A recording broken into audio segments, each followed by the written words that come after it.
Hello friends, good evening. Karmaveer academy पुण्यामध्ये तुमचं स्वागत आहे. मी डॉक्टर प्रवीण पाटील. आज आपलं राष्ट्रपती जे टॉपिक आपण घेतोय त्यातले आपण पुढचं राष्ट्रपतींचे अधिकार आज आपण बघणार आहोत. राष्ट्रपतींच्या अधिकारामध्ये आज आपण काय काय बघणार आहोत. राष्ट्रपतींचे कार्यकारी अधिकार बघणार आहोत, नंतर कायदेविषयक अधिकार बघणार आहोत, कायदेविषयक अधिकार, वित्तीय अधिकार, न्यायिक अधिकार, परराष्ट्रविषयक, लष्करी आणि आणीबाणीविषयक अधिकार आपण आज बघणार आहोत. नंतर वेटो पॉवर आहे, वेटो नकार अधिकार असेल. नंतर आणीबाणीविषयक अधिकार, तर आणीबाणी आपण डिटेल बघणारच आहोत आणीबाणीचं चॅप्टरमध्ये. नंतर आपण बघणार आहोत, नंतर आपण अभ्यास करणार अध्यादेश, ordnance making power of the president, त्याचा पण अभ्यास आपण करणार आहोत. आता आपण एक एक बघत राहू, एक एक आता बघत जाऊ. नेक्स्ट, आता पुढचं जर बघितलं कार्यकारी अधिकार, मी तुम्हाला आधीच सांगितलं होतं राष्ट्रपती काय असतं, हे देशाचे कार्यकारी प्रमुख असतात. कलम 52 मध्ये काय राष्ट्रपती, आणि कलम 53 मध्ये काय सर्व जे कार्यकारी अधिकार आहेत ते कोणाच्या नावाने चालतात, राष्ट्रपतींच्या. राष्ट्रपती काय असतात, कार्यकारी प्रमुख असतात, हेड ऑफ द स्टेट असतात कार्यकारी प्रमुख. म्हणून काय असतात कार्यकारी अधिकार, आपण बघितलं की जे कार्यकारी मंडळाशी संबंधित आहेत. कायदेविषयक असे अधिकार म्हणजे काय सांगितलं तर मी तुम्हाला, कायदे मंडळाशी संबंधित. कार्यकारी मंडळ म्हणजे काय काय येतं, कार्यकारी मंडळामध्ये राष्ट्रपती असतात, उपराष्ट्रपती असतात, महान्यायवादी असतात, पंतप्रधान असतात आणि त्यांचं मंत्रिमंडळ असतं. त्यांचं मंत्रिमंडळ हे काय होतं, कार्यकारी मंडळ. कायदे मंडळामध्ये काय सांगितलं मी तुम्हाला, लोकसभा, राज्यसभा आणि संसद. याच्याशी जे रिलेटेड अधिकार असतील ते काय आहेत, मग कायदेविषयक अधिकार आहेत. ते काय आहेत, कायदेविषयक अधिकार आहेत. आता आपण बघणार आहे कार्यकारी अधिकार. पहिलंच जर बघितलं, भारत सरकारचे सर्व कार्यकारी कारभार कोणाच्या हस्ते चालतो, राष्ट्रपतींच्या नावे चालतो. कलम 53च होतं हे. नंतर हे जे दोन आहेत, कलम 78 रिलेटेड, सॉरी हे नाही, हे 53 रिलेटेड पुढेच बघू आपण कोणते कलम रिलेटेड कोणतं आहे असं. हे 53 रिलेटेडच आहे. पहिलं जर बघितलं तर काय, राष्ट्रपतींचे सर्व कार्यकारी अधिकार कोणाच्या नावे चालतात, राष्ट्रपतींच्या नावे चालतात. दुसरं जर बघितलं, शासनाचे कामकाजा संबंधित नियम, म्हणजे कामकाज कसं चालणार याचे नियम कोण करतात, राष्ट्रपती करतात. याचे नियम कोण करतात, राष्ट्रपती करतात. तिसरं महत्त्वाचं की राष्ट्रपतींच्या नावाने शासनाचे आदेश काढण्याच्या पद्धतीचे नियम, म्हणजे कार्यकारी प्रमुख राष्ट्रपती आहेत, कार्यकारी प्रमुख राष्ट्रपती आहेत. हे कार्यकारी अधिकार कशा पद्धतीने वापरले जातील त्याचे नियम तयार करायचं काम कोण करतं, राष्ट्रपती करतात. दुसरं की जे आदेश राष्ट्रपतींच्या नावे काढतात त्याचे नियम सुद्धा कोण तयार करतं, राष्ट्रपती तयार करतात. म्हणजे कार्यकारी अधिकार कसे वापरायचे त्याचे नियम तयार करायचा कोणाचा अधिकार असतो, राष्ट्रपतींचा असतो. आणि राष्ट्रपती जर बघितलं, महत्त्वाचं काम म्हणजे राष्ट्रपतींचं जर बघितलं तर पंतप्रधान आणि त्यांच्या सल्ल्याने मंत्रिमंडळाची नेमणूक करतात. पहिलं तर पंतप्रधानाचं सिलेक्शन कोण करतात, राष्ट्रपती करतात. म्हणजे कोणता मेजॉरिटी पार्टीचा नेता आहे, कोणता मेजॉरिटी कोॲग्युलेशनचा नेता आहे, म्हणजे कोणतंच जर बघितलं आपण आघाडीचा, कोणत्या आघाडीचा नेता आहे ज्याच्याकडे मेजॉरिटी आहे, किंवा कोणता नेता आहे ज्याच्याकडे सार्वमत आहे, अशा नेत्याची निवडणूक कोण करतात, राष्ट्रपती पंतप्रधान म्हणून करतात. आणि पंतप्रधानांच्या सल्ल्याने कोणाची नेमणूक करत असतात, मंत्रिमंडळाची नेमणूक करत असतात राष्ट्रपती, मंत्रिमंडळाची नेमणूक. आता हे सगळं कार्यकारी मी तुम्हाला सांगितलं ना, कार्यकारी मंडळामध्ये मंत्रिमंडळ सुद्धा. तसं जर बघितलं, भारताचे राष्ट्रपती महान्यायवाद्यांची, अटॉर्नी जनरल ऑफ इंडिया, महान्यायवादींचं नेमणूक करतात. कलम 76 नुसार ते येणारच आहे पुढे तुम्हाला. महान्यायवादी, त्यांचे कार्य काय, की त्यांचे पगार काय, भत्ते काय, त्यांचं काम काय, हे महान्यायवादींची नेमणूक करतात. त्यांचं पगार भत्ते ठरवण्याचं काम कोण करतात, राष्ट्रपती. आणि ते राष्ट्रपतींची मर्जी असेपर्यंत असे एक कार्यकारी प्रमुख असतात की जे फक्त राष्ट्रपतींची मर्जी असेपर्यंत असतात, महान्यायवादी. गव्हर्नमेंट गेलं तरी ते काय होतात, ऑटोमॅटिकली रिझाईन करतात. ऑटोमॅटिकली काय करतात, रिझाईन करत असतात. कोण, महान्यायवादी. भारताचे महालेखापरीक्षक कॅग मी तुम्हाला सांगितलं. कॉन्स्टिट्यूशनल बॉडी जे आहेत त्या कॉन्स्टिट्यूशनल बॉडींची सगळ्यांची नेमणूक कोण करतात, राष्ट्रपती करतात. जसं की महालेखापरीक्षक कॅग, मुख्य निवडणूक आयुक्त आणि इतर आयुक्त, म्हणजे चीफ इलेक्शन कमिशनर, इतर इलेक्शन कमिशनर, संघ लोकसेवा आयोग म्हणजे यूपीएससीचे अध्यक्ष, चेअरमन यांची नेमणूक कोण करतात, राष्ट्रपती करतात. त्याचप्रमाणे वित्त आयोगाचे अध्यक्ष आणि सदस्यांची नेमणूक कोण करत असतात, राष्ट्रपती. हे जे यांचे जे कलम आहेत ज्याच्या टॉपिकनुसार, जसं की कॅग 148, मुख्य निवडणूक आयुक्त 324 कलम, संघ लोकसेवा आयोग 315, म्हणजे असं जो टॉपिक पुढे पुढे येणार त्यानुसार काय असतात, त्या कलमामध्ये त्याचा उल्लेख आहे की यांची नेमणूक कोण करतं, राष्ट्रपती करत असतं. राष्ट्रपती. तेवढं आपल्या कलमा आत्ता लक्षात ठेवायची नाही. आपल्याला काय करायचं, जे घटनात्मक पद आहेत, जसं की महालेखा निरीक्षक, मुख्य निवडणूक आयुक्त, संघ लोकसेवा आयोग, UPSC वित्त आयोगाची नेमणूक करतात. त्याचप्रमाणे जर बघितलं आपण राष्ट्रीय शेड्यूल कास्ट कमिशन, राष्ट्रीय अनुसूचित जाती आयोग, राष्ट्रीय अनुसूचित जमाती आयोग, राष्ट्रीय मागासवर्गीय आयोग, आता जो नवीन निर्माण झालेला मागासवर्गीय आयोग, ओबीसीसाठी मागासवर्गीय आयोग, त्या सगळ्यांच्या अध्यक्ष सदस्यांची नेमणूक कोण करत असतात? राष्ट्रपती करत असतात. नंतर जर बघितलं राष्ट्रपती पण हे दोन जे आहेत ना कलम 78चे, हे दोन कुठे आहेत? कलम 78 रिलेटेड कार्यकारी अधिकार राष्ट्रपतींचे. राष्ट्रपती पंतप्रधानांकडून काय करतात? शासनाचे कामकाज विधेयकाबाबतीत काय करतात? कोणतीही माहिती मागू शकतात. शासन कसं चाललंय याची माहिती मागू शकतात. नंतर जर बघितलं एखादं विधेयक असेल, ते विधेयकाबाबतीत काय माहिती असेल, जर पेंडिंग असेल किंवा त्या विधेयकाबाबतीत काय तरतूद असेल त्याची माहिती राष्ट्रपती पंतप्रधानांकडून मागू शकतात. नंतर राष्ट्रपती एकट्या मंत्र्याने घेतलेला निर्णय, म्हणजे एखादा मंत्री, समजा एखादा मंत्र्यांनीच लाडकी बहीण योजना सुरू केली असेल का? नाही, पूर्ण कॅबिनेटचा डिसिजन असतो तो. एखादे जर डिसिजन घेतला तर पूर्ण कॅबिनेटचा डिसिजन असतो, पूर्ण मंत्रिमंडळाचा डिसिजन असतो. एखाद्या मंत्र्याने जर एखादा निर्णय घेतला तर राष्ट्रपती काय करू शकतात? पंतप्रधानांमार्फत ते जो निर्णय घेतला आहे तो मागू शकतात, तो विचारार्थ मागू शकतात. कोणाकडून? एखाद्या मंत्र्याकडून ते विचारार्थ मागू शकतात. अजून तुम्हाला मी काय सांगितलं होतं? SC, ST, OBC यांच्या परिस्थितीची चौकशी करण्यासाठी आयोग नेमू शकतात. जसं की आता आपल्याला घटनात्मकच आयोग आहे, त्यामुळे आता नवीन आयोग आपल्याला नेमायची गरज नाही, घटनात्मक आयोग आहे. नंतर जर बघितलं केंद्र राज्य संबंधासाठी, केंद्र आणि राज्यांमध्ये सहकार्य वाढवण्यासाठी आंतरराज्य परिषद स्थापन करतात. आंतरराज्य परिषद, इंटरस्टेट काउन्सिलची स्थापना कोण करत असतात? राष्ट्रपती करत असतात. आपण आता पुढचं पेज जर बघितलं तर काय काय होते मग याच्यामध्ये? पहिलं महत्त्वाचं कार्यकारी अधिकार काय होता? सर्व कामकाज हे कोणाच्या नावाने चालतं? कार्यकारी प्रमुख म्हणून राष्ट्रपतींच्या नावाने चालत असतं. हे कार्यकारी अधिकार कशी वापरायचे याचे नियमसुद्धा कोण करतं? राष्ट्रपती करतं. एखादा आदेश कशाने काढायचा, ते आदेश काढायचे नियमसुद्धा राष्ट्रपती करत असतं. राष्ट्रपती पंतप्रधानांची नेमणूक करतं. राष्ट्रपती कोणाची नेमणूक करतं? अजून पंतप्रधानाच्या सल्ल्याने मंत्रिमंडळाची नेमणूक करतं. महान्यायवादींची नेमणूक करत असतं राष्ट्रपती. नंतर जर बघितलं कॅगची नेमणूक करत असतं, वित्त आयोगाची नेमणूक करत असतं, मुख्य निवडणूक आयुक्त आणि इतर 2 आयुक्तांची नेमणूक करत असतं, SC, ST, OBC आयोगाची नेमणूक करत असतं. राष्ट्रपती जर बघितलं पंतप्रधानांकडून माहिती मागू शकतात विधेयकाबाबतीत कामकाजासंबंधी. नंतर एखाद्या मंत्र्याने एखादा निर्णय घेतलेला असेल तो सुद्धा काय करतो? पुनर्विचारार्थ किंवा विचारार्थ मागू शकतात राष्ट्रपतींकडून, पंतप्रधानांकडून राष्ट्रपती मागू शकतात. नंतर केंद्र राज्यांमध्ये संबंध चांगले राहावे म्हणून की आंतरराज्य परिषद स्थापन करतात राष्ट्रपती. हे काय झाले? कार्यकारी अधिकार. हे मिक्सअप होतात की मागच्या वेळी जर बघितलं UPSC मेन्सला 2022ला विचारलं आहे, निवडणुकीचं विचारलं होतं. क्रिटिसाइज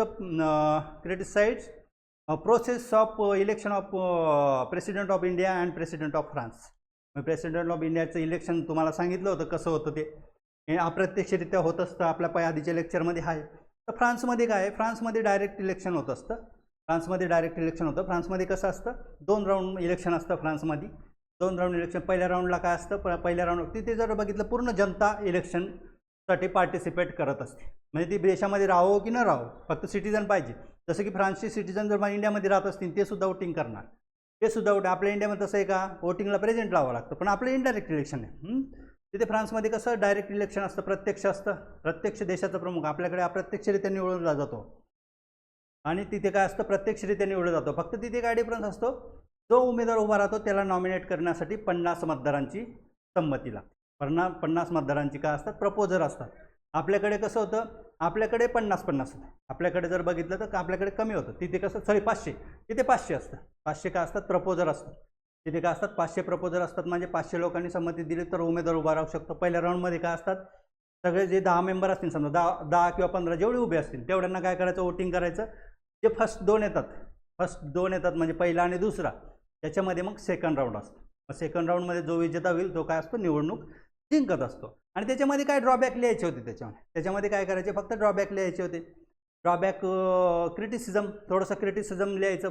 पॉझिटिव्ह निगेटिव्ह त्याचे. आपले जे पॉझिटिव्ह आहेत त्यांचे ते निगेटिव्ह असतील, आपले जे निगेटिव्ह आहेत त्यांचे ते पॉझिटिव्ह असतील. कम्पॅरेटिव्हली अभ्यास केला की असं काय होता? तो 1-1, 2-2 निगेटिव्ह टाकले तरी चालतं. आता फ्रान्सच्या इलेक्शनचं निगेटिव्ह काय असतं? त्याच्यामध्ये 2 राऊंड मेथड असते. म्हणजे बाकीची काय होतात? ती इलिमिनेट होऊ शकतात. आणि त्याच्यामध्ये कसं असतं आपल्याकडे कसं आहे proportional representation bye means of single transferable vote. त्यांच्याकडे जर बघितलं तर काय आहे कोटा पद्धत नाही आहे. फर्स्ट पास्ट पोस्ट पद्धत म्हणजे जो जास्त निवडणूक जास्त ज्याला वोटिंग पडतील वोटिंग झालेल्यापैकी एक जरी वोटिंग एक्स्ट्रा पडलं तो काय होतं जिंकतो. आपल्याकडे कोटा मेथड आहे म्हणजे निम्म्याच्या वर भेटलं पाहिजे. त्यांच्याकडे कोटा मेथड नाही आहे.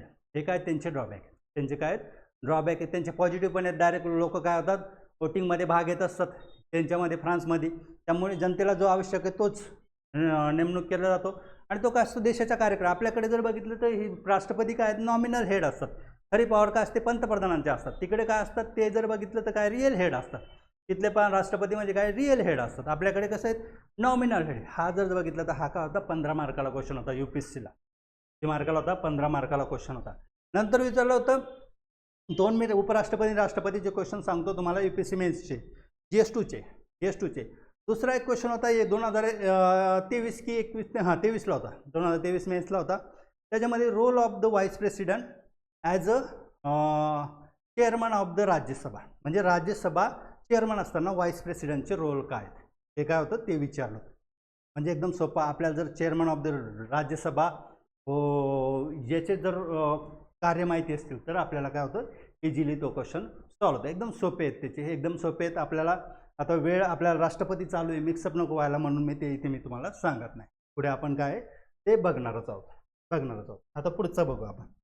हे काय झालं कार्यकारी अधिकार. आता दुसरं जर बघितलं कायदेविषयक अधिकार. हां इथे एक कार्यकारी अधिकार आपला राहिला. त्यांना काय त्यांनी नेमलेल्या प्रशासक ते काय करतात केंद्रशासित प्रदेश जे आहेत महाराष्ट्र भारतातले त्यांना काय प्रशासक नेमतात. राष्ट्रपती काय करतात प्रशासक नेमतात आणि त्या प्रशासकांमार्फत काय करतात राष्ट्रपती केंद्रशासित प्रदेशांचं प्रशासन चालवत असतात. प्रशासक नेमतात आणि त्या प्रशासकांमार्फत केंद्रशासित प्रदेशाचं प्रशासन चालवत असतात. दुसरे की ते कोणतेही अनुसूचित क्षेत्र म्हणून काय करू शकतात घोषित करू शकतात. आणि अनुसूचित क्षेत्र आणि आदिवासी क्षेत्र हे काय करू शकतात प्रशासित करू शकतात. म्हणजे कोणतेही क्षेत्र हे शेड्यूल एरियाज आणि ट्रायबल एरिया असे 2 एरियाज आपल्याला 5th आणि 6th शेड्यूलमध्ये. तर जर बघितलं शेड्यूल एरियाज कोणताही घोषित करू शकतात आणि ट्रायबल एरिया जर बघितलं असे ट्रायबल एरिया आपल्या याच्यात जर बघितलं 10 आहेत ट्रायबल एरिया आणि शेड्यूल एरियाज भरपूर आहेत. ते शेड्यूल एरियाज जर 10 राज्यांमध्ये शेड्यूल एरिया आहेत आपले. ते शेड्यूल एरियाज काय म्हणजे जिथे आदिवासी बहुल जो लोकसंख्या असते तिथे राष्ट्रपती काय करतात शेड्यूल एरिया घोषित करत असतात. मग अशा शेड्यूल एरियामध्ये काय करू शकतात प्रशासन करू शकतात. प्रशासन काय करू शकतात त्यांच्यासाठी विशेष तरतुदी कोण करू शकतात राष्ट्रपती करू शकतात. आपण बघणार आहे पुढे ट्रायबल एरिया आणि शेड्यूल एरिया. तुम्ही फक्त बघत राहा. जास्तीत जास्त लेक्चर म्हणजे आपण जास्तीत जास्त लेक्चर अपलोड करू. जास्तीत जास्त लेक्चर तुम्ही बघितले तर मला पण पॉझिटिव्हिटी राहणार मोटिवेट राहणार मी आणि तुम्हाला जास्तीत जास्त ज्ञान देण्याचा प्रयत्न करणार. आता आपण बघणार आहे कायदेविषयक अधिकार. राष्ट्रपतींचे कायदेविषयक अधिकार. आता कायदेविषयक अधिकार जर बघितलं तर कशाशी रिलेटेड असेल मग संसद लोकसभा राज्यसभा आणि राष्ट्रपती हे मिळून काय असते संसद. याच्याशी रिलेटेड जे अधिकार असतील ते काय असतात मग राष्ट्रपतींचे कायदेविषयक अधिकार असतात. पहिलं जर बघितलं राष्ट्रपतींचा संसदेचं अधिवेशन बोलावणं स्थगित करणं. आता तुम्हाला काही शब्द सांगतो मी त्याच्यातला डिफरन्स सांगतो. एक असतं समन. दुसरा शब्द असतो प्रोरोग. तिसरा असतं ॲडजॉर्नमेंट किंवा ॲडजॉर्नमेंट म्हणतात त्याला ॲडजॉर्नमेंट. तिसरं असतं ॲडजॉर्नमेंट.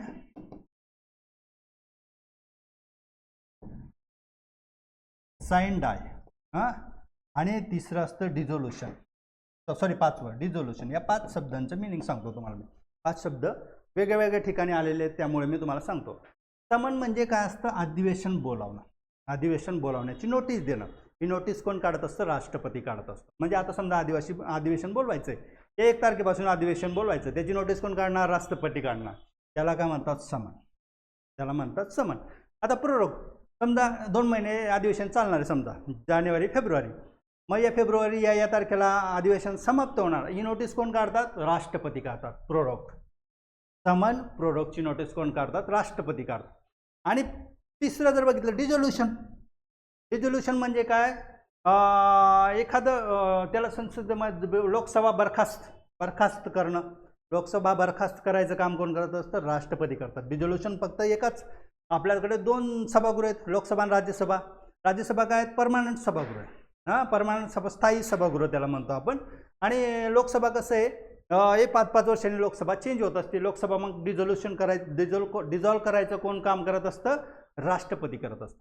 डिझॉल्व करायचं काम कोण करत असतात, राष्ट्रपती करत असतात. डिझॉल्व किंवा डिझोल्युशन जर बघितलं, याच्यामध्ये जर बघितलं, त्याच्यामध्ये जर 5 वर्ष झाले तर लोकसभा काय होते, ऑटोमॅटिकली डिझॉल्व होते. आणि दुसरं की पंतप्रधानांच्या सल्ल्याने राष्ट्रपती डिझॉल्व करू शकतात. ते राष्ट्रपतींची खात्री पटली की आता समजा इलेक्शनला 7 महिने बाकी आहेत, तर काय होतात, पंतप्रधान काय करतात, 6 महिने प्रायव्हेट सुद्धा काय करू शकतात, डिझोल्युशन करू शकतात. असं भरपूर वेळा केलं. अटल बिहारी वाजपेयींनी काय केली होती, लोकसभा डिझॉल्व केली होती की त्यांना वाटलं होतं की आपण आत्ता जर डिझॉल्व केली आणि इलेक्शन लावलं तर आपण काय सत्तेमध्ये पुन्हा येऊ शकतो, पण ते आले नाही. म्हणजे असं जेव्हा कधी कधी वाटतं की सत्तेमध्ये येण्याची खात्री असते एखाद्या गव्हर्नमेंटला, तेव्हा ते पंतप्रधान काय करतात, मुदत संपायच्या आधीच डिझॉल्व करतात. मोस्टली काय असतं 6 महिने. जास्त आधी केलं तर काय करतात, राष्ट्रपती डिझॉल्व करणार नाही. त्यांना वाटतं की अल्टरनेट गव्हर्नमेंट फॉर्म करू आपण. एखादं म्हणलं की आता एखाद्या गव्हर्नमेंटची सत्ता जाणार आहे, आता समजा असं वाटलं की सत्ता जाणार, तर ते काय म्हणणार, डिझॉल्व करून द्या. पण ते राष्ट्रपती करणार का नाही, तेव्हा काय करणार, अल्टरनेट गव्हर्नमेंट फॉर्म करायची चान्सेस बघणार राष्ट्रपती. आणि मग समजा दुसरं जर कोॲलिशन येत असेल, आम्हाला गव्हर्नमेंट उर्वरित कालावधीसाठी तयार करायचं आहे, तेव्हा राष्ट्रपती डिझॉल्व करणार नाही. तेव्हा काय करणार, नवीन गव्हर्नमेंट तयार करायला काय करणार, परमिशन देणार. नवीन गव्हर्नमेंट तयार करायला परमिशन देणार. म्हणजे डिझोल्युशन कधी करतात, जेव्हा कालावधी संपलेला असतो आणि पंतप्रधानांच्या सल्ल्याने राष्ट्रपती डिझॉल्व करत असतात. लोकसभा फक्त. आणि प्रोरोग आणि समन काय करतात, संसद. म्हणजे दोन्ही सभागृह, हे दोन्ही सभागृहासाठी अधिवेशन बोलावणं, अधिवेशन समाप्त करणं, हे दोन्ही. आणि हे फक्त लोकसभेसाठी डिझॉल्व किंवा डिझोल्युशन. हां, तिसरं जर बघितलं, ॲडजॉर्नमेंट सिनेडी किंवा त्याला ॲडजॉर्नमेंट साइन डाय असं शब्द येतो. ॲडजॉर्नमेंट काय असतं, संसदेचं अधिवेशन तात्पुरतं तहकूब करणं. संसदेमध्ये भांडणं होत असतात, समजा एखाद्या बिलावरनं गोंधळ सुरू आहे, हां, भांडणंच होत असतात. हां, तर काय असतं, चर्चा कमी ना आजकाल भांडणं जास्त होत असतात. हां, तर तिथे सभागृहामध्ये कामकाज होऊ देत नाही. तर सभागृहाचा सभापती, जो चेअरिंग पर्सन असतो, तो काय करतो, ॲडजॉर्नमेंट करतो, ठराविक काळासाठी तहकूब करतो. त्याच्यामध्ये तारीख, डेट मेन्शन करावं लागतं. म्हणजे आज सभागृह चालू आहे समजा, तर तो सभापती काय म्हणणार, ते सभापती की आपण या उद्यापर्यंत, उद्या 19 तारखेच्या 11 वाजेपर्यंत सभागृह तहकूब राहील. त्यालाच काय म्हणायचं, ॲडजॉर्नमेंट. त्याला म्हणायचं ॲडजॉर्नमेंट. चौथा शब्द आहे ॲडजॉर्नमेंट सिनेडी.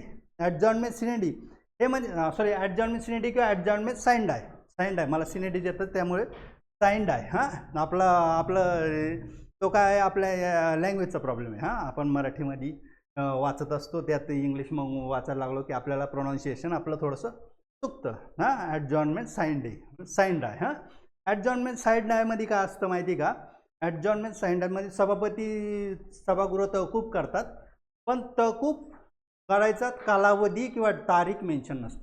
म्हणजे आज जर सभागृह अनिश्चित कालावधीसाठी तहकूब करणं, हे मोस्टली कधी तहकूब करत असतात, जेव्हा सभागृह म्हणजे कामकाज समाप्त करायचं आहे. म्हणजे समजा आता 20 तारखेला दिवाळी येते, 20 तारखेला आपल्याला समाप्त करायचं, तेव्हा आज काय करणार, आज सभागृहाचे जे सभापती असतील, म्हणजे राज्यसभेचे लोकसभा स्पीकर असू शकतो किंवा राज्यसभेचे चेअरमन, हां, ते काय करणार की आपण ॲडजॉर्नमेंट साइन डाय डिक्लेअर करत आहोत. म्हणजे सभागृह अनिश्चित कालावधीसाठी तहकूब करत आहोत.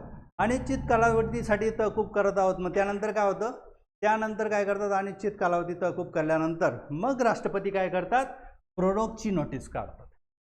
म्हणजे अधिवेशन समाप्तीची नोटीस. पहिले काय करतात सभापती, ॲडजॉर्नमेंट साइन डाय डिक्लेअर करतात, नंतर मग प्रोरोगची नोटीस काढतात. नंतर मग काय करतात, राष्ट्रपती प्रोरोगची नोटीस काढतात. हे दोन कोण करतं, सभापती करत असतात. हे दोन कोण करतं, सभापती. मराठीमध्ये आपल्याला डिफरन्स समजत नाही म्हणून मी तुम्हाला इंग्लिश वर्ड सांगितले, किंवा मराठीवाले सांगत पण नाही. हां, ते वेगवेगळ्या ठिकाणी आलेत म्हणून आपण एकत्र घेतले, ते शब्द एकत्र घेतले. आता पहिले काय आहे, संसदेचे अधिवेशन बोलावणे म्हणजे समन, स्थगित करणे म्हणजे प्रोरोग करणे. पंतप्रधानांच्या सल्ल्याने लोकसभा काय करणे, विसर्जित करणे म्हणजे डिझॉल्व करणे. लोकसभा काय करणे, डिझॉल्व करणे. इथे संसदेचे, हां, संसदेचं काय करणं, संयुक्त बैठक बोलावण्याचं काम पण कोण करत असतात, राष्ट्रपती करत असतात. जेव्हा एखादं बिल पास होत नाही, बिलावरनं काय होतं, बिल अटकतं. बिल म्हणजे काय होतं, दोन्ही सभागृहामध्ये बिलासंबंधी एकमत होत नाही, तेव्हा संयुक्त सभागृहाची बैठक बोलवली जाते. ते बोलवण्याचं काम कोण करत असतं, राष्ट्रपती करतात. ते कोण, आणि जेव्हा संसदेचं पहिलं अधिवेशन असतं ना, तेव्हा सुद्धा एक संयुक्त बैठक असते राष्ट्रपतींच्या. तर संयुक्त बैठक मोस्टली कधी असतं, मग मोस्टली एवढं लक्षात ठेवा तुम्ही, जेव्हा एखाद्या विधेयकासंबंधी वाद दोन्ही सभागृहामध्ये निर्माण होत असतो तेव्हा काय असते, संयुक्त बैठक. मोस्टली काय असतं, ते कोणतं विधेयक असतं, घटना दुरुस्ती विधेयक. घटना दुरुस्ती. राष्ट्रपती संसदेमध्ये काय असतात, अभिभाषण करत असतात. संसदेमध्ये काय असतं, राष्ट्रपतींचं स्पीच असतं. कधी असतं, जेव्हा लोकसभा पहिल्यांदा निवडून येते. निवडून आल्यानंतर गव्हर्नमेंट फॉर्म झाल्यानंतर पहिल्या दिवशी काय असतं, राष्ट्रपतींचं अभिभाषण असतं. म्हणजे गव्हर्नमेंट फॉर्मच्या आधी पण म्हणजे पहिलं जर बघितलं, संसदेच्या पहिल्या अधिवेशनाच्या वेळेस काय होतं, पहिल्या दिवशी काय असतं, संसदेचं अभिभाषण राष्ट्रपतींचं असतं. म्हणजे निवडणुकीचे पहिले अधिवेशन असतील. आणि दरवर्षी पहिले अधिवेशन पहिलं कोणतं अधिवेशन असतं, आपलं बजेटचं अधिवेशन असतं. त्यावेळेस पहिल्या दिवशी राष्ट्रपतींचं काय असतं, अभिभाषण असतं, की राष्ट्रपती काय असतात, संसदेमध्ये भाषण देत असतात. नंतर संसदेमध्ये तिसरं जर बघितलं महत्त्वाचं, प्रलंबित विधेयक असेल तर त्याच्याबद्दल संसदेमध्ये काय संदेश पाठवू शकतात. प्रलंबित एखादं विधेयक असेल त्याच्या बाबतीत काय असतं, संसदेमध्ये जर बघितलं संदेश पाठवू शकतात राष्ट्रपती. थोडं आपण मूव्ह करू, इकडे आपलं कट होते साठी आपण हे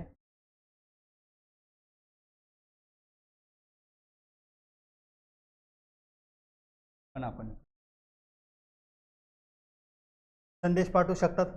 नंतर हे महत्त्वाचं टॉपिक आहे, राष्ट्रपती. याच्यावर क्वेश्चन विचारलेत प्रिलिमला खूप वेळा, याच्यामध्ये जर बघितले क्वेश्चन खूप वेळा विचारलेले आहेत.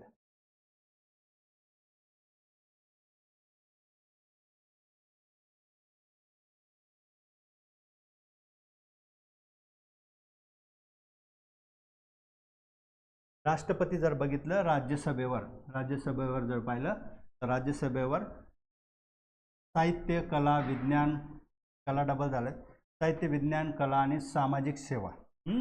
साहित्य, कला, विज्ञान आणि सामाजिक सेवा क्षेत्रातील विशेष ज्ञान असलेल्या 12 सदस्यांचं काय करतात, नामनिर्देशन करतात. कशावर, राज्यसभेवर 12 मेंबर काय करतात, नॉमिनेट करतात. ते कशाचं, आर्ट कल्चर, नंतर साहित्य असेल, साहित्य, कला, विज्ञान आणि सामाजिक सेवा. आणि जर बघितलं राज्याच्या बाबतीत याच्यामध्ये काय, कोऑपरेटिव्ह. एक शब्द कोणता आहे, कोऑपरेटिव्ह. हे पण विचारलं जातं, कोऑपरेटिव्ह, सहकार. राज्यामध्ये जर बघितलं काय करतात राष्ट्रपती, राज्याचे राज्यपाल काय करत असतात, 1/12 मेंबर कशावर नॉमिनेट करत असतात, 1/12 मेंबर. जर राज्यामध्ये जर विधान परिषद असेल 1/12, इथे काय 12 सदस्य, 1/12 सभासद कोण नामनिर्देशित करतात, राज्यपाल करत असतात. साहित्य, कला, विज्ञान आणि सामाजिक सेवा आणि कोऑपरेटिव्ह. 5वा शब्द एक्स्ट्रा काय, कोऑपरेटिव्ह. याच्यावर त्यामुळे क्वेश्चन विचारले जातात, कारण की राज्यामध्ये काय 5 क्षेत्रातले आणि केंद्रामध्ये काय 4 क्षेत्रातले 12 सदस्य काय करतात, नॉमिनेट करत असतात.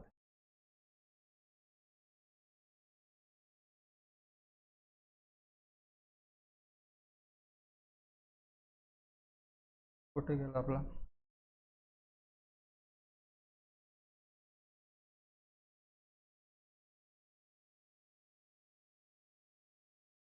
नॉमिनेट करत असतात. पुढचं आपण बघू.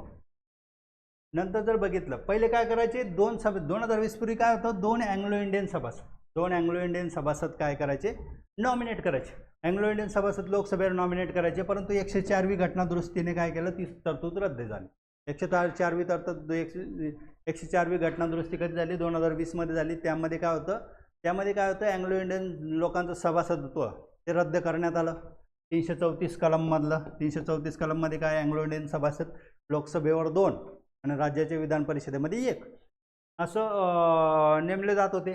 आणि ते काय होते, ते अँग्लो इंडियन जे सभासद होते त्यातले 2 अँग्लो इंडियन लोकसभेवर आणि 1 विधानसभेवर नेमला जायचं. परंतु 104व्या घटना दुरुस्तीने ते रद्द झालं. आणि SC STचे जे सदस्यत्व आहे, आरक्षण ते काय परत 10 वर्षांनी वाढवण्यात, म्हणजे 2030 पर्यंत वाढवण्यात आलं. ही जी घटना 104वी घटना दुरुस्ती. नंतर जर बघितलं लोकसभा सभापती, उपसभा सभापती तसेच राज्यसभेचा अध्यक्ष, उपाध्यक्ष यांची पदे एकाच वेळी रिक्त झाल्यास तर सभागृहामध्ये सभापती किंवा अध्यक्ष म्हणून नेमू शकतात. कोणत्याही सदस्याला काय करू शकतात?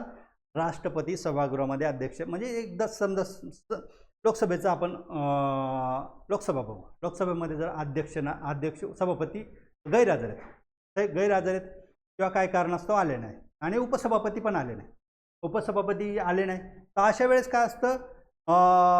पॅनल ऑफ व्हाईस चेअरमन असतं. पॅनल ऑफ व्हाईस चेअरमन म्हणजे उपसभापतींचं एक पॅनल असतं ना. पॅनल ऑफ व्हाईस स्पीकर आणि deputy speaker, panel of deputy स्पीकरचं एक पॅनल असतं. त्याच्यामधून काय करू शकतो? आपण नेमू शकतो व्हाईस चेअरमन. पण जर दोन्ही पदं रिक्त असतील म्हणजे ते काय असतं? ते पदं भरलीच नाही गेली किंवा दोघांनी रिझाईन केला, अशा वेळेस काय करतात? कोणत्याही सदस्यांमधून राष्ट्रपती काय करतात? एकाची काय करतात? सभापती म्हणून, सभेचा अध्यक्ष म्हणून, त्या दिवशीच्या सभेचा अध्यक्ष म्हणून नेमणूक करतात. त्या दिवशी सभेचा अध्यक्ष म्हणून नेमणूक करत असत. तसंच प्रोटेम स्पीकर पण त्याला म्हणू शकतो आपण. प्रोटेम स्पीकर म्हणजे जेव्हा सभागृहाचं पहिलं कामकाज असतं, पहिला दिवस असतं, त्या दिवशी काय असतं? कोणी सभापती निवडलेला नसतो, उपसभापती निवडलेला नसतो किंवा लोकसभेमध्ये उपाध्यक्ष नसतो, राज्यसभेमध्ये उपाध्यक्ष नसतो. अशा वेळेस काय असतं? प्रोटेम स्पीकर लोकसभेमध्ये नेमला जातो. प्रोटेम स्पीकर मोस्टली लोकसभेमध्ये नेमला जातो, कारण राज्यसभेमध्ये काय असतं? राज्यसभेमध्ये ऑलरेडी काय असतं? व्हाईस प्रेसिडेंट हे चेअरमन असतात राज्यसभेचे. त्यामुळे प्रोटेम स्पीकर कुठे असतो? लोकसभेमध्ये असतो. या लोकसभेमध्ये जेव्हा प्रोटेम स्पीकर नेमणार, ते प्रोटेम स्पीकरचं काय काम असतं? जे संसदमध्ये निवडून आलेले सभासद असतील, म्हणजे लोकसभेमध्ये निवडून आलेले सभासद असतील, त्यांचं काय करणं? त्यांना शपथ देणं. सभासदांना काय म्हणजे खासदारांना शपथ देण्याचं काम कोणाचं असतं? प्रोटेम स्पीकरचं असतं. राज्याच्या विधानसभेमध्ये पण प्रोटेम स्पीकर असतो. तो कोण नेमत असतो? राज्यपाल नेमत असतो. इथे कोण नेमत असतो? राष्ट्रपती नेमत असतो. हा प्रोटेम स्पीकर काय करतो? त्यांना काय करतो? शपथ देतो आणि काय करतो? सभापतीचं निवडणूक घेतो, म्हणजे लोकसभा स्पीकरची निवडणूक घेतो. आणि स्पीकरची निवडणूक झाली की तो प्रोटेम स्पीकर काय करतो? मग रिझाईन करतो. ते प्रोटेम स्पीकर नेमण्याचं काम कोणाचं असतं? राष्ट्रपतींचं असतं. एक तेव्हा पॉसिबिलिटी असते. दुसरं मी कधी सांगितलं? जेव्हा ते रिझाईन करतात किंवा पद रिक्त झालं असेल, डेथ झाली असेल सभापतीची, उपसभापतीची, किंवा पद रिक्त असेल. तसंच राज्यसभेमध्ये झालं की व्हाईस प्रेसिडेंट नाही, मध्ये व्हाईस प्रेसिडेंट काय केलं होतं? यांनी राजीनामा दिला होता. तेव्हा व्हाईस प्रेसिडेंट नव्हते आपल्याला, म्हणजे राज्यसभेचे चेअरमन नाही, आणि त्याच वेळेस व्हाईस चेअरमन पण नसले, तर अशा वेळेस चेअरमन म्हणून एखाद्या सदस्याची नेमणूक कोण करत असतं? राष्ट्रपती करत असतं. एखाद्या सदस्याची नेमणूक चेअरमन म्हणून कोण करत असतं? राष्ट्रपती करतं. राष्ट्रपती जर बघितलं, संसद सदस्य यांच्या अपात्रतेबाबत सल्ला घेण्याचं काम कोण करत असतं? राष्ट्रपती. कोणाकडून? निवडणूक आयोगाचा सल्ला घेत असतात. एखादा सदस्य अपात्र ठरला तर राष्ट्रपतींच्या संमतीने मांडावयाची विधेयकं. आता कोणकोणती विधेयकं राष्ट्रपतीच्या संमतीने मांडली जातात ते आपण बघू.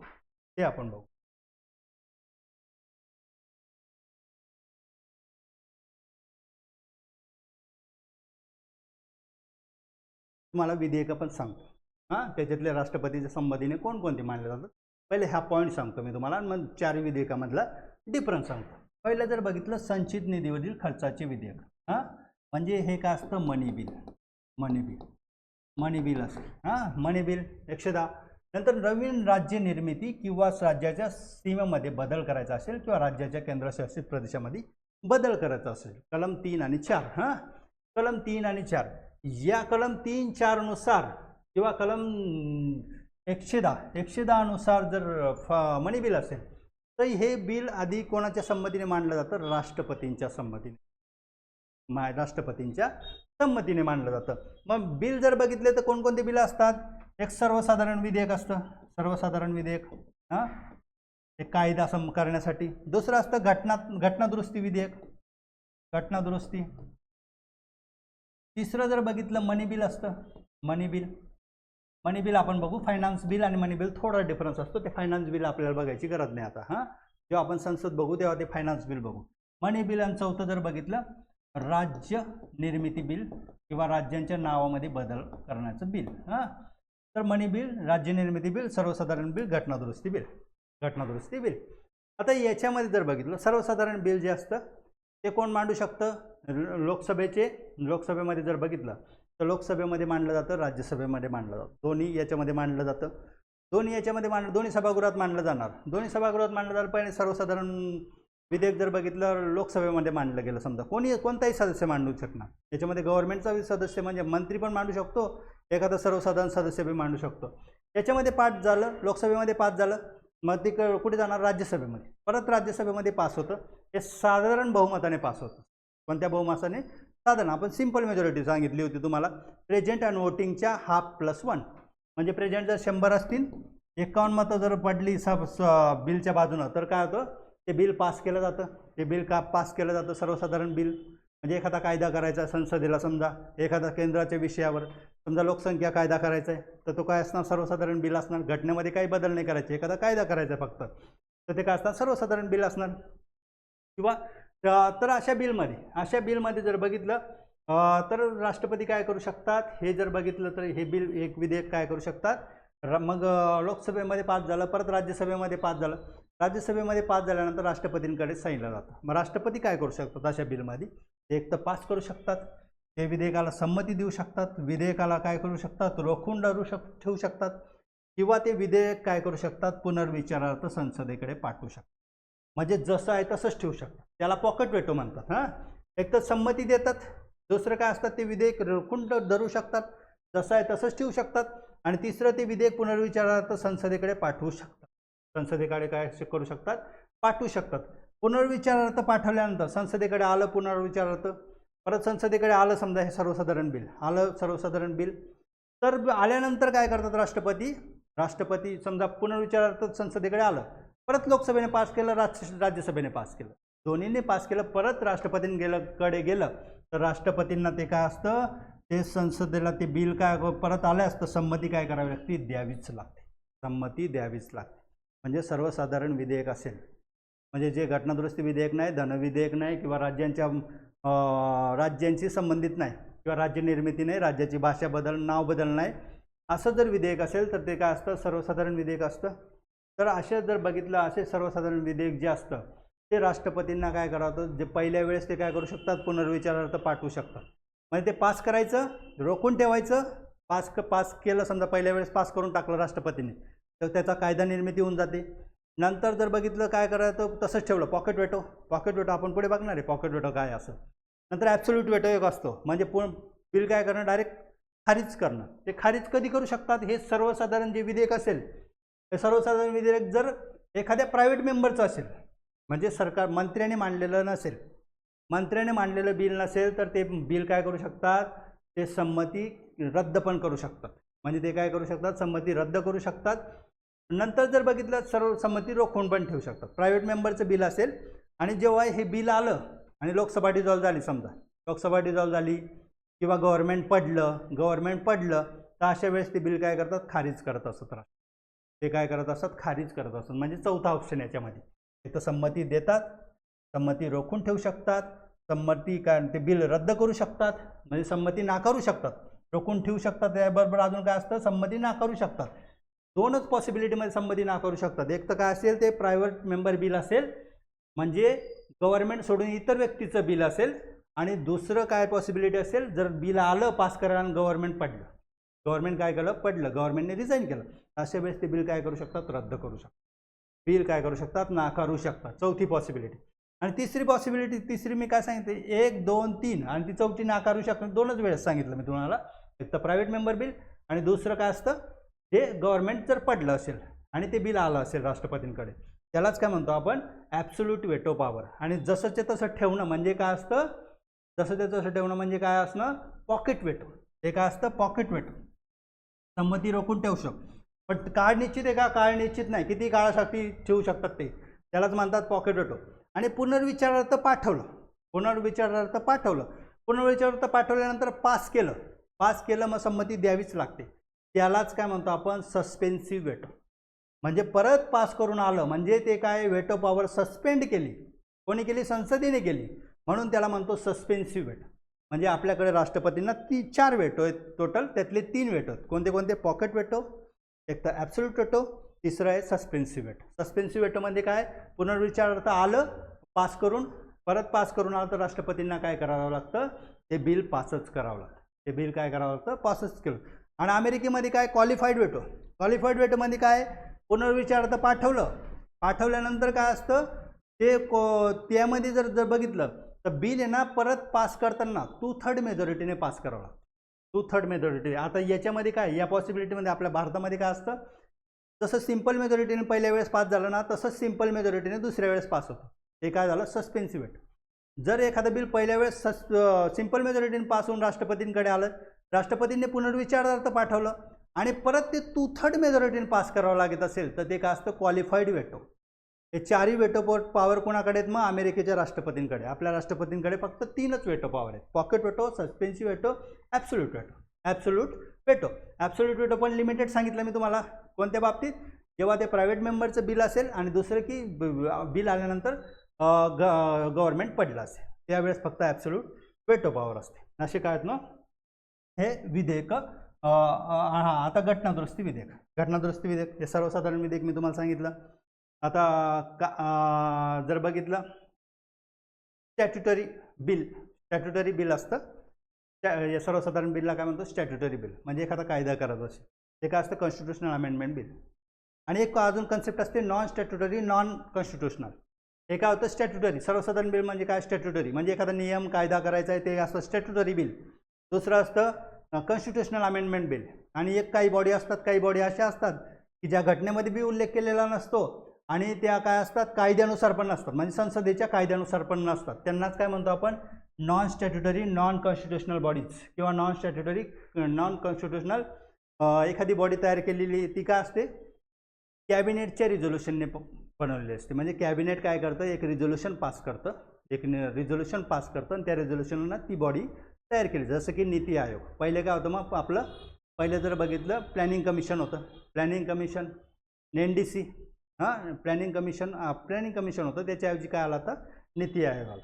नीती आयोग कसं आहे? मग नॉन स्टॅट्युटरी, नॉन कॉन्स्टिट्युशनल. म्हणजे घटनेमध्ये पण त्याचा उल्लेख नाही, घटनादुरुस्ती कायद्याने पण ते निर्माण झालेलं नाही आणि संसदेच्या कायद्याने पण निर्माण झालेलं नाही. ते काय? मग कॅबिनेटच्या रिझोल्युशन.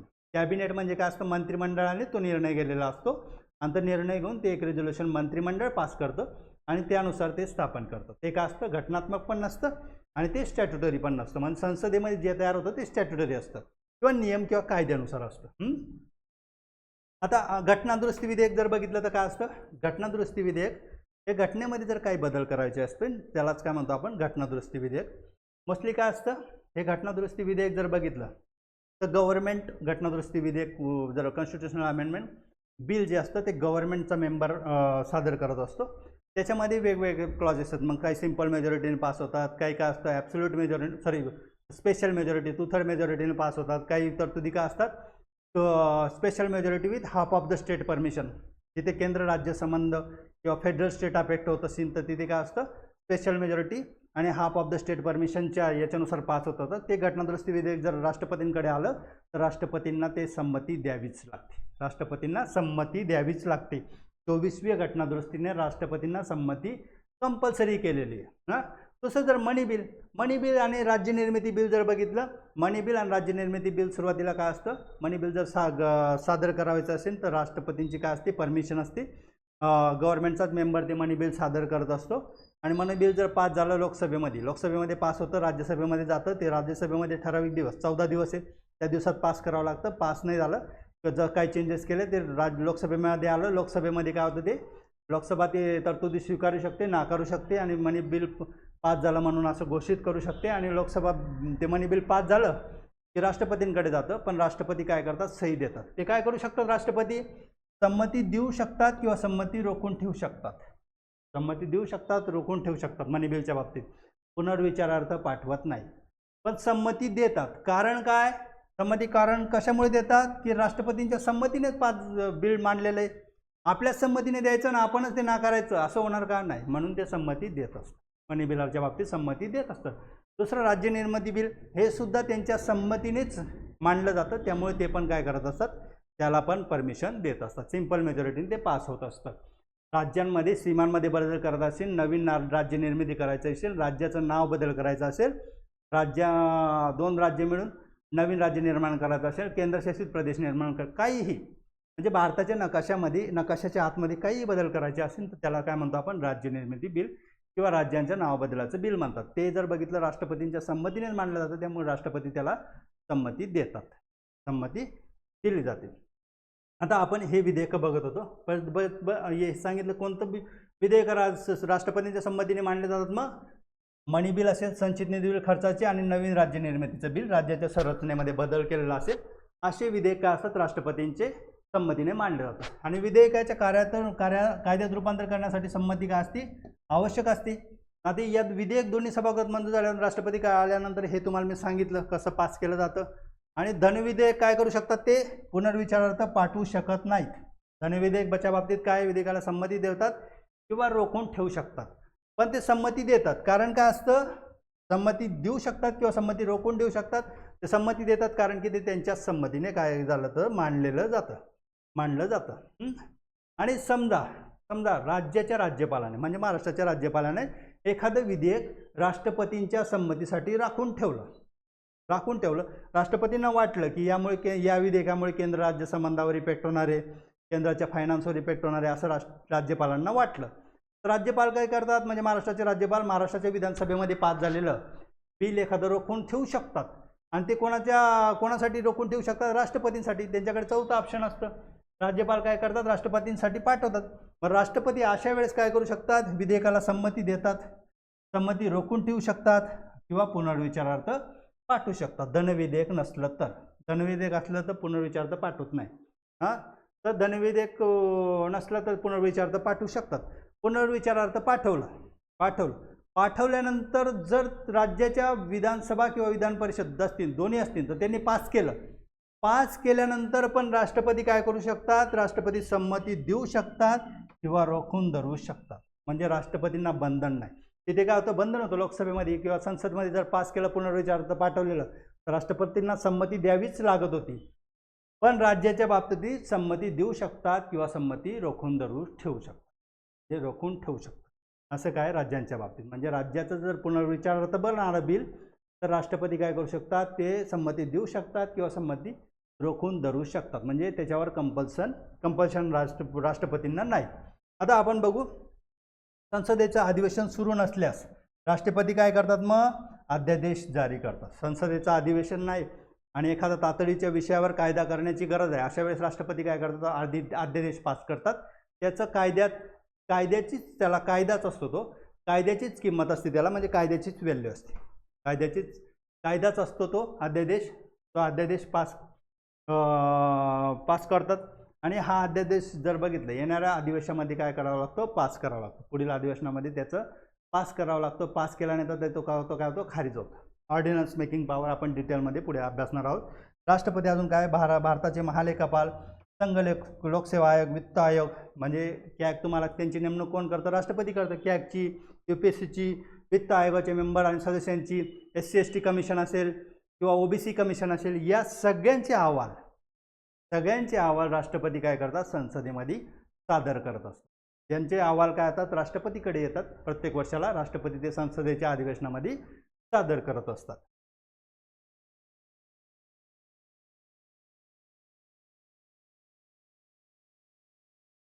राष्ट्रपतींना काय, आता हे पण महत्त्वाचं आहे, राष्ट्रपती काय आहे, काही केंद्रशासित प्रदेशामध्ये शांतता, विकास आणि सुशासनासाठी काय करू शकतात, नियमन करण्याचा अधिकार राष्ट्रपतींना आहे. त्या केंद्रशासित प्रदेशांचे कार्यकारी प्रमुख पण राष्ट्रपतीच असतात.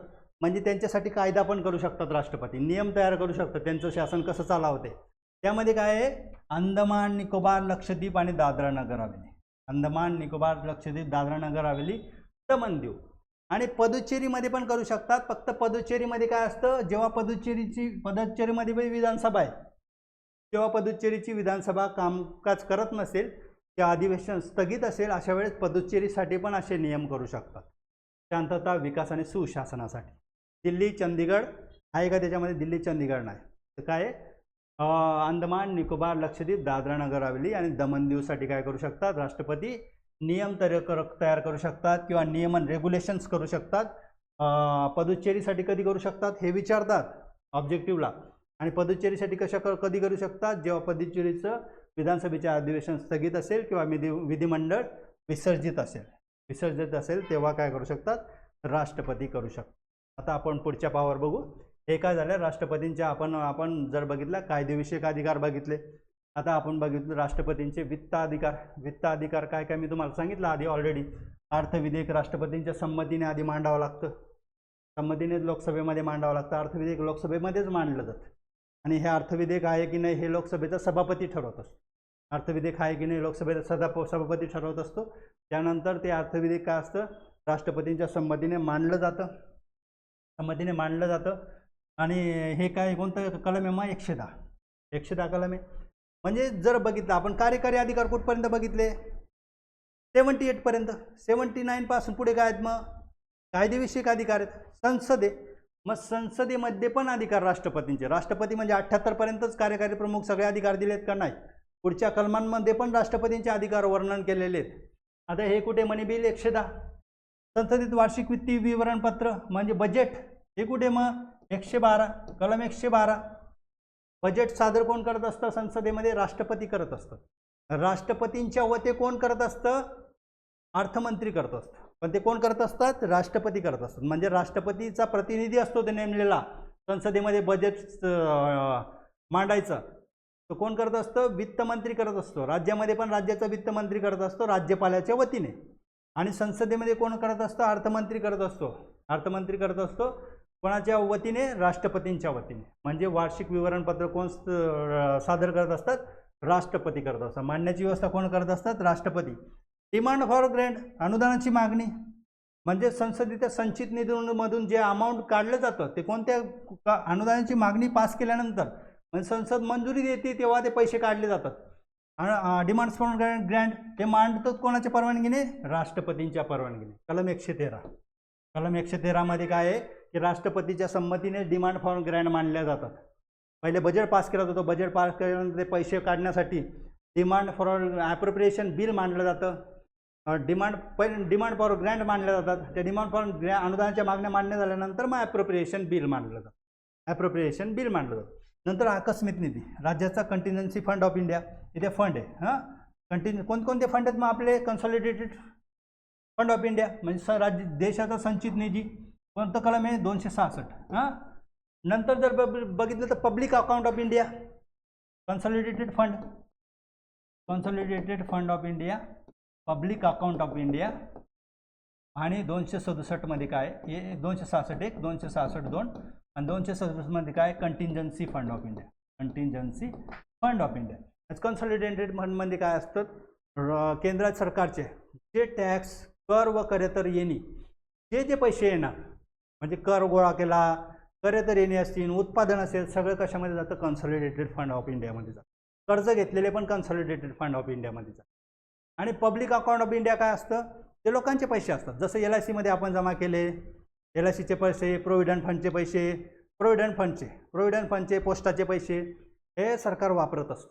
आपण जे प्रोव्हिडंट फंडमध्ये LIC नाही आहेत त्यामध्ये प्रोव्हिडंट फंड असेल, एखादा देशाचा फंड असेल एखादा जाहीर केलेला, किंवा पोस्टामार्फत पैसे असतील, ते पैसे सगळे पब्लिक अकाउंट ऑफ इंडियामध्ये जात असतात. ते पब्लिक अकाउंट ऑफ इंडियातले पैसे सुद्धा सरकार वापरत असतं, केंद्र सरकार वापरत असतं. ते कशामध्ये, 266(2) मध्ये. 266 पण या कन्सॉलिडेटेड फंडमध्ये जर पैसे काढायचे असतील तर त्याच्यासाठी डिमांड फॉर ग्रँट मंजूर करावं लागते. आणि ॲप्रोप्रिएशन बिल पास करावं लागतं. पण हा जो पैसा असतो याच्यासाठी काहीच करावं लागत नाही, म्हणजे संसदेमध्ये मान्यता लागत नाही. आणि कन्सॉलिडेटेड फंडमध्ये काय, बजेट जेव्हा पास करतात ना तेव्हा त्याच्यामध्ये उल्लेख असतो एवढे कोटी आपण कंटिंजन्सी फंडसाठी दिलेले आहेत. म्हणजे कंटिंजन्सी फंड म्हणजे काय, आकस्मिक खर्चासाठी. म्हणजे भूकंप झाला, आग लागली, आता पाऊस पडला काय, ओला दुष्काळ, पिकांचं नुकसान झालं, हे काय झालं, कंटिंजन्सी आकस्मिक खर्च आला. हा बजेटमध्ये उल्लेख नव्हता किंवा आपल्याला दुष्काळ पडणारे माहिती का, किंवा आपल्याला पाऊस पडणारे माहिती का, आग लागणारे माहिती का, भूकंप होणारे माहिती का, नाही. मग अशा वेळेस काय असतं, आकस्मिक निधी हा राष्ट्रपतींच्या हातामध्ये असतो. यातून पैसे पैसे काढायची तरतूद कोण करत असतात? राष्ट्रपती करत असतात किंवा राष्ट्रपतींची परमिशन लागते यातून पैसे काढायला, किंवा राष्ट्रपतींच्या वतीने वित्त मंत्रालय सांभाळ करत असतं त्याचा. पण राष्ट्रपतींच्या अंडर असतो हा फंड, आकस्मिक निधी 267 कलमानुसार. म्हणजे हा फंड याच्यातून ॲडव्हान्स काढायचा असेल तर ते कोणाची तरतूद लागते? राष्ट्रपतींची लागते. अग्रिम काढायचा, ॲडव्हान्स काढायचा असेल तर राष्ट्रपतींची परमिशन लागते. म्हणजे आता फ्लड निधी द्यायचा आहे, समजा फ्लड रिलीफ फंड द्यायचा महाराष्ट्राला, सरकारला काढायचे तिथून केंद्र सरकारला पैसे, तर राष्ट्रपतींची परमिशन घेऊन ते काय करतात? राज्यांना देत असतात, किंवा जिथे जिथे काय आकस्मिक घटना घडेल तिथे काय असतात? देत असतात. नंतर काय असतं? दर 5 वर्षांनी वित्त आयोग नेमण्याचं काम कोण करत असतात? राष्ट्रपती करतात. हे काय मग? Financial power. काय मग? Financial power. असा प्रश्न विचारला जातो. हां, कधी कधी काय असतं? नुसतं एक कार्यकारी अधिकार कोणते, राष्ट्रपतींचे कायदेविषयक अधिकार कोणते, राष्ट्रपतींचे वित्त अधिकार कोणते, हे विचारलं जाणार. MPSCला सुरुवातीला असे सोपे सोपे प्रश्न विचारले जाणार मुख्य परीक्षेला. तेव्हा आपल्याला 5ची माहिती पाहिजे, किंवा कमी जास्त झालं तरी काय प्रॉब्लेम नाही, पण माहिती पाहिजे आपल्याला. हां, माहिती पाहिजे. प्रिलिमला नाही जरी आलं तरी मेन्सला येऊ शकतं. हे काय झालं? राष्ट्रपतींचे वित्तीय अधिकार. याच्यामध्ये तुम्ही अजून हे जर खोलवर आता 10 मार्काचा, समजा 10 मार्काला आला तर याच्यामध्ये थोडंसं अजून एक्सप्लेन करून आपण तुम्ही वाढू शकता. 15 मार्काला आला तर मनी बिल अजून थोडंसं एक्सप्लेन करू शकतात तुम्ही. ॲन्युअल फायनान्शियल स्टेटमेंट थोडंसं अजून एक्स्ट्रा करू शकतात. मी जसं सांगितलं तुम्हाला राष्ट्रपतींच्या वतीने मग अर्थमंत्री सादर करतो, असे काय 5 पॉईंट तुम्ही काय करू शकता? मोठे मोठे करून आपण 200-250 शब्दामध्ये लिहू शकतो. 200-250 शब्दामध्ये लिहू शकतो. आता न्यायविषयक अधिकार. आता याच्यात अजून डीप आहे. न्यायविषयक अधिकार आपण आता एवढंच बघू. समाधानाचा अधिकार आपण नंतरच बघणार. समाधानाचा अधिकार आपण डिटेलमध्ये बघणार. समाधानाचा अधिकार, वेटो पॉवर आणि ऑर्डिनन्स मेकिंग पॉवर ते डिटेलमध्ये बघणार आहेत आपण पुढच्या लेक्चरला. आता जर बघितलं न्यायविषयक अधिकारामध्ये जर बघितलं, सर्वोच्च न्यायालय, उच्च न्यायालयाचे मुख्य न्यायाधीशांची नेमणूक आणि अन्य न्यायाधीशांची नेमणूक कोण करत असतात? राष्ट्रपती करत असतात. याच्यासाठी काय असते? कॉलेजियम सिस्टीम असते. ते ठरवतात, नावं सजेस्ट करत असतात आणि त्यानुसार काय असतं? मुख्य न्यायाधीश अन्य न्यायाधीशांची नेमणूक करतात. जेव्हा मुख्य न्यायाधीशांची नेमणूक करायची असते किंवा सर्वोच्च न्यायालयाच्या न्यायाधीशांची नेमणूक करत असते, तेव्हा सर्व ज्येष्ठतम 4 न्यायाधीशांची काय असते? ज्येष्ठतम जर चीफ जस्टिसची नेमणूक करायची असेल तर ज्येष्ठतम 4 न्यायाधीशांची काय असते? राष्ट्रपती सल्लामसलत करतात. कॉलेजियम काय असतं? ज्येष्ठतम 4 न्यायाधीशांचं असतं. आणि जर अन्य न्यायाधीशांची नेमणूक असते तर त्या कॉलेजियममध्ये काय असतात? सुप्रीम कोर्टाचे चीफ जस्टिस आणि अन्य ज्येष्ठतम 4 न्यायाधीश, म्हणजे 5 लोकांचं कॉलेजियम असतं. त्याच्यामधून मग ते नाव सजेस्ट करतात आणि त्यांची नेमणूक करत असतात. आणि उच्च न्यायालयाच्या न्यायाधीशांच्या बाबतीत जर बघितलं तर तेच 5 मेंबरचं कॉलेजियम असतं. तेच 5 मेंबरचं काय असतं? कॉलेजियम असतं. आता आपण बघू कलम 143. 143 नुसार जर बघितलं, 143 नुसार काय असतं? सर्वोच्च न्यायालयाच्या न्यायाधीशाकडून कायदेविषयक सल्ला हा बंधनकारक. कायदेविषयक सल्ला घेतला जातो जेव्हा कायद्याचा काही कायद्यासंबंधी काही राष्ट्रपतींना गरज असेल किंवा समाधान करायचं असेल किंवा इतर काय कायद्यासंबंधी सल्ला लागत असेल तर अशा वेळेस काय करतात? राष्ट्रपती सर्वोच्च न्यायालयाकडून कायदेविषयक सल्ला घेत असतात. सर्वोच्च न्यायालयाने जर कायदेविषयक सल्ला दिला म्हणजे चीफ जस्टिस देत असतात. चीफ जस्टिसने जर कायदेविषयक सल्ला दिला आणि तो दिल्यानंतर त्यांना बंधनकारक असतो का? राष्ट्रपतींना मान्य करणं बंधनकारक नसतं. राष्ट्रपती तो ॲक्सेप्ट करू शकतात किंवा राष्ट्रपती तो ॲक्सेप्ट करू नाही शकत, म्हणजे तो बंधनकारक नाही. आणि दुसरा काय असतं? पार्डनिंग पॉवर, समाधानाचा अधिकार असतो. शिक्षा माफ करू शकतात. जी एखाद्या व्यक्तीला शिक्षा झाली ती शिक्षा माफ करू शकतात. ती शिक्षा आहे त्याच्यामध्ये बदल करू शकतात. म्हणजे फाशी शिक्षा असेल तर जन्मठेपमध्ये रूपांतर करू शकतात किंवा 10 वर्षाची शिक्षा तर 7 वर्षाची करू शकतात. तात्पुरती स्थगित करू शकतात. तात्पुरती काही कारणोद्भव स्थगित करू शकतात. एखाद्या मेडिकल कारणासाठी स्थगित करू शकतात. यालाच काय म्हणतो? समाधानाचा अधिकार. त्याचे आपण डिटेल आपण बघू. समाधानाचा अधिकार डिटेल आपण बघू. हे काय आहेत मग राष्ट्रपतींचे? हे जर बघितलं न्यायविषयक अधिकार. राष्ट्रपतींचे काय आहेत मग? न्यायविषयक अधिकार. आता आपण बघणार राष्ट्रपतींचे लष्करी अधिकार. राष्ट्रपतींचे लष्करी अधिकार. लष्करी अधिकार जर बघितलं, राष्ट्रपती काय असतात? राष्ट्रपती तिन्ही संरक्षण दलांचे सरसेनापती असतात. सुप्रीम कमांडर कोण असतात? राष्ट्रपती असतात. सुप्रीम कमांडर कोण असतात? राष्ट्रपती असतात. युद्ध व त्याची घोषणा सुद्धा राष्ट्रपती करतात. नंतर काय असते? संसदेची मान्यता घेतली जाते.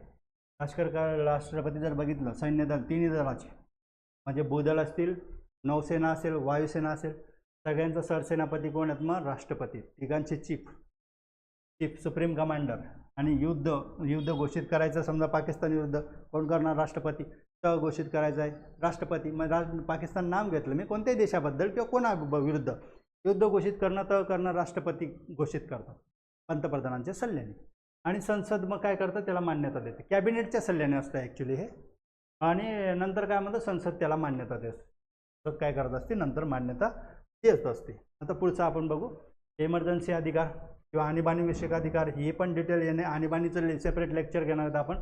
त्याच्यामध्ये फक्त मेन पॉईंट्स तुम्हाला सांगतो. आणीबाणीविषयक अधिकार काय, संविधान काय, राष्ट्रपतींना खालील 3 प्रकारच्या आणीबाणींना तोंड देण्यासाठी, म्हणजे जेव्हा इमर्जन्सी कंडिशन उद्भवते अशा वेळेस काय करतात, राष्ट्रपती आणीबाणी घोषित करत असतात. खालील 3 प्रकारचे राष्ट्रीय आणीबाणी असते, एक राष्ट्रपती राजवट असते राज्यांमध्ये, आणि एक आर्थिक आणीबाणी असते. राष्ट्रीय आणीबाणी कलम 352, राष्ट्रपती राजवट राज्यांमध्ये 356, 365, आणि आर्थिक आणीबाणी कधी असते 360 कलम 360. आता फक्त ग्राउंड सांगतो मी, कशा वेळेस ती आणीबाणी घोषित केली जाते ते आपण बघू. राष्ट्रीय आणीबाणी जर बघितलं तर खालील 3 कारणांवरून घोषित केले जाते. ते एक तर युद्ध असेल, एक तर बाह्य आक्रमण झालं, किंवा सशस्त्र बंड, वार असेल, एक्सटर्नल ॲग्रिगेशन असेल, आर्म रिबेलियन असेल.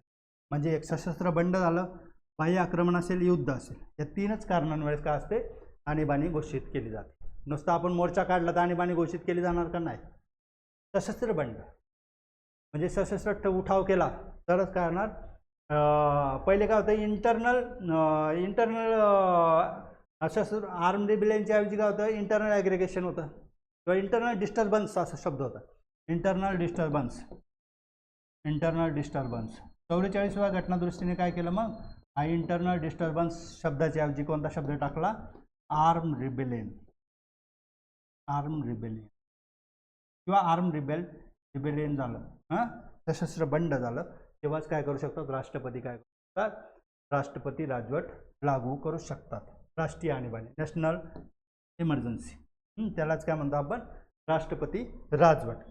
राष्ट्रपती राजवट आपण राज्यामध्ये असते, यालाच काय म्हणतो आपण, नॅशनल इमर्जन्सी असं म्हणतो. नॅशनल इमर्जन्सी, राष्ट्रपती राजवट म्हणजे काय असते, राज्यांमध्ये असते, त्यालाच काय म्हणतो, राष्ट्रपती. जसं की राष्ट्रपती राजवट राज्यांमध्ये कोण स्थापन करू शकतं, कोण लागू करू शकतं, राष्ट्रपती राजवट. आणि इमर्जन्सी पण कोण लागू करू शकतं देशामध्ये, राष्ट्रपतीच. इमर्जन्सी पण राष्ट्रपती. आणि राज्यामध्ये इमर्जन्सी किंवा तिलाच काय म्हणतो, राष्ट्रपती राजवटला, प्रेसिडेंट रूललाच काय म्हणतो, दुसरा शब्द आहे स्टेट इमर्जन्सी. दुसरा शब्द आहे, कसं ती नॅशनल इमर्जन्सी होती ना, ही तेच काय म्हणतात, त्यालाच काय म्हणतात, स्टेट इमर्जन्सी म्हणतात. स्टेट इमर्जन्सी, किंवा त्यालाच दुसरा शब्द आहे संविधानिक आणीबाणी, कॉन्स्टिट्युशनल इमर्जन्सी. घटनात्मक प्रसंग निर्माण झाला राज्यामध्ये, तीच झाली कॉन्स्टिट्युशनल इमर्जन्सी किंवा स्टेट इमर्जन्सी किंवा राष्ट्रपती राजवट. तेव्हा कोण राजवट करत असतात, राष्ट्रपतींचं राज चालतं राज्यामध्ये, म्हणून त्याला राष्ट्रपती राजवट म्हणत असतात. ती 2 कारणांवरून घोषित करू शकतात. पहिलं, जी राज्यांमध्ये संविधानिक यंत्रणेचं अपयश आलं, संविधान म्हणजे कॉन्स्टिट्युशनल मशिनरीचं अपयश आलं, म्हणजे राज्याचे मुख्यमंत्री घटनेनुसार चालत नसतील, मंत्रिमंडळ घटनेनुसार चालत नसेल, तर काय करू शकतात, संविधानिक यंत्रणेचं अपयश आलं, म्हणजे राज्यामध्ये कायदा सुव्यवस्था राहिली नाही, राज्यामध्ये अनागोंदी कारभार आहे, रॅम्पट करप्शन आहे, किंवा असं मोस्टली होत नाही. गव्हर्नमेंट जर वरच्या सरकारचं खालचं सरकार फेवरमध्ये नसेल, की त्याच पार्टीचं सरकार नसेल, तरच काय असतं, संविधानिक यंत्रणेचं अपयश ते गृहीत धरलं जातं. म्हणजे घटनेमध्ये हे चांगल्यासाठी दिलेलं आहे, पण त्याचा वाईट उपयोग होत असतो. ते कसा होत असतो ते आपण इमर्जन्सीमध्ये बघू. म्हणजे जर बघितलं, राज्यामध्ये संविधानिक यंत्रणेचं अपयश असेल, म्हणजे घटनेनुसार राज्य चालत नसेल, आणि दुसरं की केंद्र सरकारने काही निर्देश दिले आणि त्याचं पालन ते राज्य करत नसेल, किंवा अंमलबजावणी यशस्वी होत असेल, तर त्याला काय म्हणतो, अनुच्छेद 356 नुसार काय असतं, 365. येथे 356 आहे, घटनेनुसार चाललं नसेल, केंद्र सरकारच्या निर्देशांचं पालन केलं नसेल, 365, तरी काय होते, राष्ट्रपती राजवट लागू होते किंवा स्टेट इमर्जन्सी लागू केली जाते. तिसरे की आर्थिक आणीबाणी, फायनान्शियल इमर्जन्सी. राष्ट्रपतींना जर खात्री झाली की भारताची किंवा त्याच्या कोणत्याही भागाची आर्थिक स्थिरता किंवा पत धोरण धोक्यात आलंय, त्यावेळेस ते आर्थिक आणीबाणी घोषित करू शकतात. म्हणजे भारताचं पत धोरण खराब झालंय, की भारताची किंवा आर्थिक स्थिरता धोक्यात आली, जशी की 1991ला थोडी धोक्यात आली होती, पण तेव्हा काय झालं, आपण उखाचं धोरण अवलंबलं आणि त्यामुळे आपल्यावरील ते संकट टळलं. म्हणजे आर्थिक आणीबाणी आत्तापर्यंत आपल्याला लागलेली नाही, आर्थिक आणीबाणी लागलेली नाही. पुढच्या वेळेस आपण जर बघू तर पुढच्या वेळेस आता आपण आहे ना राष्ट्रपतींचे आणि आणीबाणीविषयक अधिकाराचं सेपरेट लेक्चर घेणार मी तुम्हाला. पुढच्या लेक्चरला आपण वेटो पॉवर बघू, ऑर्डिनन्स मेकिंग पॉवर बघू आणि समाधानाचा अधिकार बघू. आपल्या प्लेजला लाईक, शेअर, सबस्क्राईब करा तुम्ही. आणि हे माझं क्लिनिक आहे मोरया क्लिनिक, तिथे पण व्हिजिट करा. आपण अत्यंत स्वस्तामध्ये ट्रीटमेंट करत असतो. नवी पेठेत गांजबे चौकामध्ये आपलं काय क्लिनिक आहे. Thank you very much.